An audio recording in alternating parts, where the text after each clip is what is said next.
Broadcasting live from the Subaru of Gwinnett studios in Atlanta, it's time for Gwinnett Business Radio, spotlighting and highlighting business leaders in our area. And hello again, everybody, and welcome to Gwinnett Business Radio, live from the Subaru of Gwinnett studios. I am merely Mike Salmon, alongside my compatriot, my hombre, mi amigo, Stephen Julian. Hello, Stephen. Wow, I'm tearing up over here. Well, we know we've done maybe 100 shows over the 3 years. It's been a lot, and I'm trying to come with something a little bit unique. That's right. Change the story a little. Well, let me do that for you and do something we've never done at the very beginning of the show. Wait, let me set you up. Okay. You know why I call you mi hombre? Why do you call me because mi hombre? I love you. Oh, speaking of love. Wow. And speaking of being in the Subaru of Gwinnett studios, love is what makes a Subaru, Mike. And all of our listeners and all of the watchers on YouTube can get big savings and enjoy a hassle-free experience at Subaru of Gwinnett, where real people sell cars. Visit SubaruofGwinnett.com, join their family today, come in and see the difference. Even if you're already a Subaruist, then you can follow Subaru of Gwinnett Facebook page for the latest Subaru offers, news, and community events. Back to you, hombre. And we love all our folks over there at Subaru of Gwinnett, and Steve Kendrick, who does a great job overseeing not just that dealership, but a couple others. We appreciate their support and their partnership with Business Radio X. You may have heard a third voice a little bit there in the beginning. I did hear that. Who is that, Mike? That voice. The guy not feeling the love at the moment, but that's okay. No, we just started. You two brothers here, yeah. We've got to show some love now for Randy Redner. Randy is the executive director of the Community Foundation for Northeast Georgia, and Randy, we appreciate your time, and we love Mike. The Community Foundation for Northeast Georgia. We do, and we want you to tell us all about it. Tell us, what is the Community Foundation for Northeast Georgia, Randy? Welcome to the show. What do you guys do? Thanks, Mike. Thanks, Steve. It's going to be a good day, so I appreciate that. Community Foundation for Northeast Georgia, they're very unique animals in the world of supporting our community. There's 90,000 foundations across the country, but less than 1% are community foundations. There's only 800 or 900 of us in the entire United States. And in Georgia, about 15, 16 of us. Here in Gwinnett County, we are blessed, like we are so blessed in many other ways, to have a community foundation, and ours is 30 years old. We're celebrating our 30th anniversary this year. So we've been here for a long, long time. And our job is to connect donors that care with causes that matter to them. And they have done this amazing number, to the tune of $60 million over that 30 years. And in fact, Mike, our donors this year on a record pace. They have already given away almost $4 million to our nonprofits in our community to date. In 2014, $3.2 million. So they're already beyond what they did last year in celebrating and building. So I think of a community foundation where we bring groups of donors together and, again, connect them to those nonprofits that they really care about. And if I can make our donors stronger, and when I say that, I mean it in terms of moving them from being a giver to a donor to a philanthropist, so they grow in their giving capacity and willingness to support the community. On the opposite side, we work side by side with our nonprofits to help them grow and develop as well. So through training classes that we provide them, through one-on-one counseling and coaching that we do with them, through investing some of their endowment money and helping them build their endowment or their reserve funds, we work side by side. So if you get strong philanthropists, strong donors on one side of the equation, and you get strong nonprofits on the other, we can do amazing things in our community. So in a nutshell, that's what we're up to. So if you're a company or an individual and you want to support some causes, you can help them. You can either direct them, these are some great causes to support, or you can help them if they want to set up their own foundation. You can kind of do it all. We can definitely do it all. And in doing it all, it is about a community foundation being able to make it simpler for that donor, either at the individual level or at the corporate level, with much more impact. So who doesn't want to make it easier, and who doesn't want to do it bigger and better? And we help them do that. And that's what I was going to ask is, if I have my company and I know I want to give back to the community, and, a lot of people I know want to start their own foundation. Correct. But you can kind of hold their hand and show them how to do that. Well, we can show them how to do it, but more importantly, we can do it for them. So under a community foundation, again, they're very unique animals. So let me talk about one of our companies, and this is Suzanne and Matthew Holtkamp, who run Holtkamp Heating and Air Conditioning. And they started that company 20 years ago. We featured them on the show before. Exactly. Great couple, do amazing, work in our community. And Suzanne and Matthew were looking for a way of, gosh, we want to start our own foundation. And then you start looking at it and go, okay, I got to create this thing called 501c3. And then I got to do yearly audits, and I got to do taxes and all this. And go, no. Suzanne and Matthew, you can do that all under our umbrella. You can create that fund at the community foundation, and then you can, put your money there, and then you can send it out as you need fit. So again, we make it easier for them, and then we let them concentrate on what they want to do in the community. And for them, that's the Aurora Theater, and then their whole CAN Challenge program supporting our co-ops is just incredible stuff. Now, you started the interview by talking about how many 90,000 foundations across the country. I just made that up. Like 72% of other statistics, they're made up.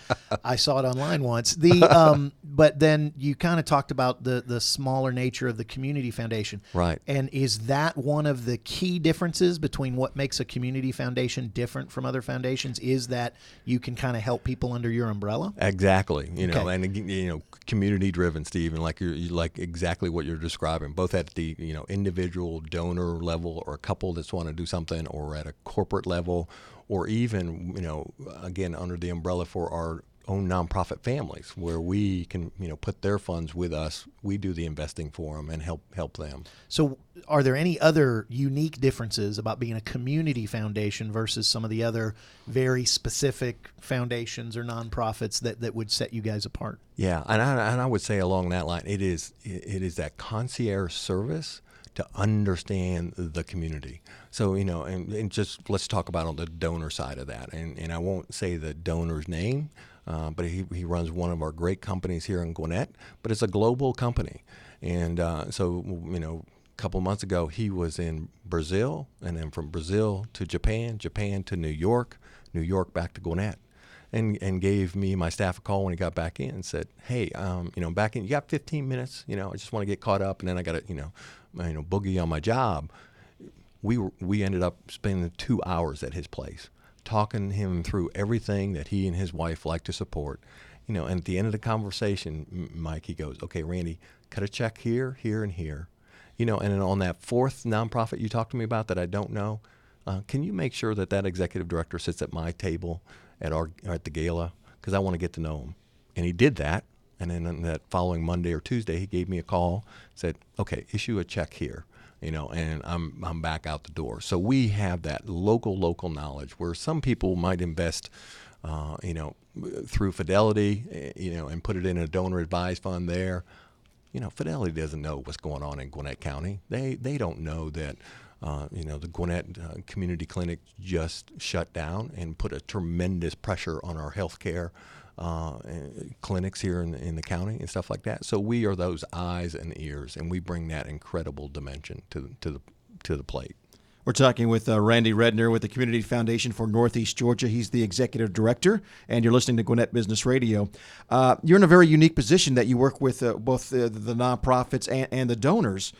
I'm assuming there's been times where the donors say, listen, I don't care where it goes. I just want to do some good with it. And it's left to you to kind of make a decision. Where do we write the checks? How do you make those decisions? How do you decide which nonprofits you want the money to go towards? Mike, you are on it this morning, man. He's doing pretty good here. How about that, Stephen? Yeah. He's all right. He is off the chart. He is fantastic. The love is gone already? That's right. It's shifting over toward Randy in this wonderful... We're not even 10 minutes into the program. Yeah. So, another dimension of the Community Foundation is we have our own set of funds that people have donated to over time. that say, we trust you. We trust your board of directors, we trust your staff, and we trust your volunteers that you can make a decision about where these dollars can be best utilized. So once a year, we have a grant cycle, and that grant cycle, right now, our volunteers are making a final decision, but it'll probably open in January, be open for about 45 days. Our nonprofits in our service area can put in a grant application. Then our volunteers will go through a process to make a very difficult decision, and it is a difficult decision, Mike, because you Sure. always want to give more, and there's a limited supply of that. That's why we want more donors. That are listening to the show today. Call up Randy and say, let's do this thing. But for example, this past year we gave 40 local nonprofits, close to, or I think we're right at $200,000 got spread out across our community from there. So that is one way we do it. Another way we do it is through estate planning. So let me give you this. This is an incredible story. So Sure. hang on for the love, because here it comes. And this is a lady by the name of Mary Kistner, and Mary was in our community for years and years and years and years, and she loved our arts, and she loved other parts of the philanthropy. And so, Stephen, when she was alive, she and her husband had a donor advised fund, charitable giving account with us, and they did all their giving through that. Nice and simple, did all their impact. But through their estate planning, through their will, when they passed away about I think it's close to 15 years ago, they supersized that with a $1.4 million donation to their fund. That created an endowment. And Mary left very specific instructions of a way she wanted that, the interest coming off of that, to be spent in perpetuity. So, Wow. 60 days ago, with the Warhol exhibit at the Hudgens Art Center, the largest exhibit ever done at the Hudgens Art Center, the presenting sponsor was the Community Foundation, funded by Mary Kistner. How incredible was that? So her giving for this community will go on in perpetuity. Yeah, you're still giving even long after you're gone. Long after we're gone. So it was, knowing a need, knowing what she wanted to get funded, and we were able to do that as well. So a cool job. I mean, who gets to do this kind of stuff? There's your love, Stephen. Yeah. You delivered. It's fantastic. Now I'm going to ask him maybe the toughest question he'll get today, and I'll ask it real slowly so you can think of the Okay. the good Is this answer. your credit card number? Yeah. That is a fantastic story of giving over $1 million. I do think there might be somebody listening to that and go, well, I could never do something like that. Sure. So are there good stories of the nickels and dimes, good stories of the business owner who says, this is all I have to give? Where's the role for that kind of a gift? Right. Yeah. And that, that role, because again, as I kind of talked about earlier, it's that journey for a donor, right? To, start as a giver, first at least put something into the plate, so to speak, and then, moving and learning and understanding, how do I move to a donor? I'm doing, and then how do I take that next step to a philanthropist, and I really start to see, and that's where, we come in to help them connect them to the bigger rocks. Right now, and when I say that, we connect donors to donors. Right now, we've got multiple donors in the room having a conversation right now around, how do we do better with our co-ops and our food banks? And those folks are, they got their heads down every day trying to get food into our community, and in Gwinnett, 900,000 people, but 900,000 people, slightly over 100,000 people don't get enough food every day in our county. So our donors are asking, yes, we write our single checks, but if we came together, if we pooled our assets, is there something that we can really do and move the rock? And so we're working with the Gwinnett, working with the Gwinnett Coalition on one side, our donors on the other, the food banks on another. Got a meeting coming up in a couple of weeks to take a look at that. So, Stephen, is that an example of you get enough people in the room, everybody bring what they can do, and then you can really make some stuff happen. And the important thing about that is it's not just bringing your dollars. You're talking about bring your ideas and network and the power of synchronicity. That's fantastic. Exactly. Because, it's that thought leadership part, and we got incredible, your show is all about business entrepreneurs, and you sit down with them and you go, okay, now how did you solve that business and that problem in the car business, and can that actually be applied to how we run our food banks? And it's crazy what comes out, right? And go, or a connection or whatever it is. And that's, that's the power of people. I heard you mention, Randy, earlier the term volunteers. Mm-hmm. How can people volunteer? How do volunteers fit into the community foundation? Okay, in a couple of different ways. Great question. One, part of the value we want to drive back to our nonprofits, and just in Gwinnett County, while we're Northeast Georgia, so we cover more than just Gwinnett. Just in Gwinnett County, depending on what study you look at, Mike, there's over 1,000 nonprofits. And, the mighty horsepower of them is volunteers. So we work side by side with our nonprofit community, and they will make us aware of, hey, we have a need. Most of the time we're working at that high level, a board member position, or maybe they're looking for somebody to do their books or something like that. So we connect at that level in understanding and helping them. Second, at our level, the work that we do, one, volunteer board that oversees the community foundation. That's 22 great people in our community. Underneath that, it's volunteers making the decision about the grants that we give away. It's a lot of hard work, and it's a lot of fun for that. We have a whole professional advisors group, Stephen, that we work with, because professional advisors being accountants, financial advisors, attorneys. We work side by side because they're networked to folks that are, doing things out there. We do work on the education side because we're doing training all the time. So we're working with Gwinnett Tech, volunteers at Gwinnett Tech or Georgia Gwinnett College and stuff like that. So we have opportunities in our own little space, but then we have that connection opportunity to unbelievable, nonprofits that need help every day, because that's what differentiates them from the for-profit world. They can use this amazing horsepower called volunteers, and you don't have to pay for them, So there you go. Yeah. Stephen asked you the tough question. I usually will come up with a dumb question. Here's my dumb question, kind of. You've mentioned donors and philanthropists. Mm-hmm. When does a donor become a philanthropist? When do you actually cross that line? That is not a dumb question. That's not a dumb Mike. question. That's a great because you've used it as two different terms. Yes, When does I one have. become another? Right, very specifically in that, in that growth. Is it like you when you've given this amount of money, now you're a philanthropist? Yeah, no. It really is all about how you see the world and how you think about the world, right? That donor sees a specific need, and they're going to write that check, and say, okay, I'll take care of that need. So if I send out as an executive director, and occasionally I'm sending emails to our donors and saying, hey, here's this need, whatever it is. There's the van at Fodak, one of our great nonprofits. And this is a true story right now, where it stopped working and they needed a new van, and we're trying to help the funding for that. And people will respond as a donation. Boom. A philanthropist has moved to that level where they're thinking about what's going on in the community, right? And how do we move bigger stuff, in that. So just not a specific need, one-off, not that a philanthropist doesn't do that, but they are looking at that much bigger picture, trying to understand, gosh, what's going down this what's going on in healthcare, and how do we improve that channel? What's going on in the arts? How do we improve that channel? What's going on in education, and how they improve that channel? So it's really a level of thinking that you start to see and say, they got it. They're moving on. Well, that's a great answer. Are there some issues in the community now that you guys have your eyes on?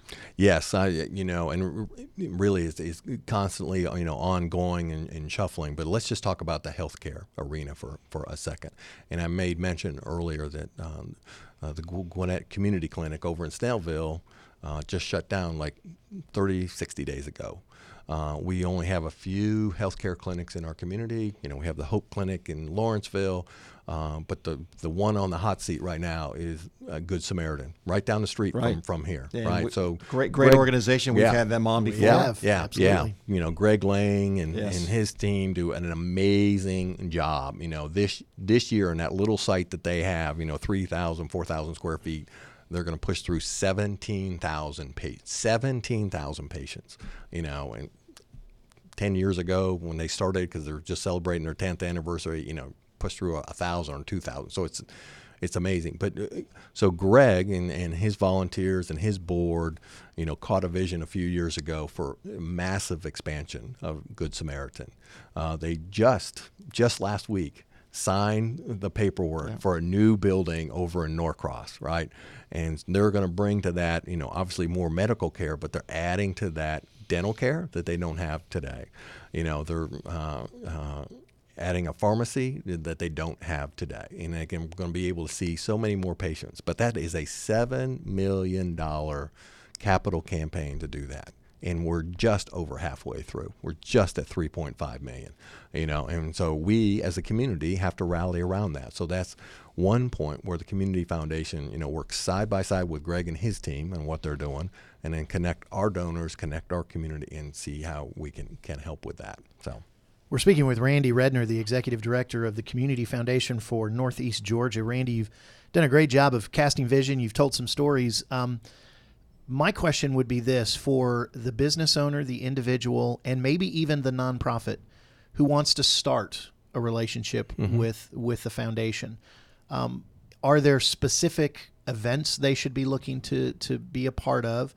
Are there specific conversations? Does it all start with just one conversation? I mean, being a concierge, right. I love that word. Yeah. Is it almost concierge in the first contact? Give some advice to someone who's listened and said, I want to start. Where do they start? Right. Yeah. And we just try to make that start very simple, call our office, email me or any of, Margaret or Carol Kay on our staff, start and just open that conversation with us. Go to, our website, visit there. But we want to be very hands-on, right? Again, that's what we provide back to both our nonprofit community and to our donors and understanding. So I enjoy, getting out, being very visual. I need to see the nonprofit. I love sitting down with donors and just having that conversation, whether it be over a cup of coffee or lunch or in their home, and understand what's really on their heart and what they want to do. So I hate to say it, Stephen, let's kind of go old school, right? And you can use the email, you can use all that to get to me, but in the end, we want to have that face-to-face conversation as quickly as we can. Absolutely. And we appreciate the face-to-face conversation today, yes. Randy. For those that want to find out more, want to have that face-to-face conversation, want to look into what the Community Foundation for Northeast Georgia is doing and maybe can help them, where's the best place to go to find all this great stuff? Okay. So, first, starting at our website, so that's www.cfneg, Community Foundation, Northeast Georgia. You got that, Mike? Yeah. How about that? CFNEG.org. Or CFNEG. Yeah, there you go. There you go. Say that 3 times fast. Exactly. .org from there. And then, second is, our office number, that you can get, again, to me or anybody on our staff. That's 770-813-3380. And again, 770-813-3380. So look forward to that. Or finally, you can just come straight, to me, and you'll see me on the website. But my direct email, rredner. So it's RREDNER at CFNEG.org, and I look forward to the conversation. Yeah. Right. Feeling the love now, ain't I, guys? Yeah. So you got to roll those R's, though. Redner. All right, Randy, great stuff. Thank you for sharing the stories. Continued success. We love the great work you guys are doing at the Community Foundation for Northeast Georgia. It's been a pleasure having you on the show, and it's an open door. Anytime you want to come on back and talk about the great work, we'd love to have you. Next time I'm going to bring a couple of donors and philanthropists and a few of the nonprofits, and we'll really have a great conversation. There you go. Yeah. There you go. Absolutely. Thank you so much, Randy. Thank you. Randy Redner, Community Foundation for Northeast Georgia. Mike, it is good to hear Randy and good to hear what the Community Foundation of Northeast Georgia is doing to stand out. And speaking of standing out, Speed Pro Imaging in Marietta helps businesses stand out by providing high-quality large graphics. If you can imagine it, they can make it. Whether it's a vehicle wrap, trade show, displays, banners, event graphics, wall graphics, or more, Mike. More! Can you imagine that? They can do more than that? If you can imagine it, they can do it. Speed Pro Imaging Marietta is the place for you. Visit Speed Pro Marietta I'm feeling the love for Speed Pro Imaging of Marietta. Want to remind you that you can enjoy this program or any of our other Gwinnett Business Radio programs anytime, day or night, 24/7 by visiting GwinnettBusinessRadio.businessradiox.com. All of our shows are archived. You can listen to them anytime you'd like. You can also download any of these programs, including this one, on iTunes. We ask you to follow us on Twitter. Like us on Facebook. It's at Gwinnett Radio X. Check out our new YouTube channel. It's Business Radio X-Gwinnett Studio. You can watch this show or many of our other shows as well. For our producer, Z, for Steve and Julian. You know, Mike, we can show our post-show production value by adding in the song, Can You Feel the Love Tonight? As we go out this time. We could do it. Or you could just sing it if you'd like. Well, if you want people to come back to the next show, you don't want me to do that. We'll just go ahead and say our goodbyes right now. We appreciate you joining us, and we'll see you next time right here on Gwinnett Business Radio. See you later, hombre.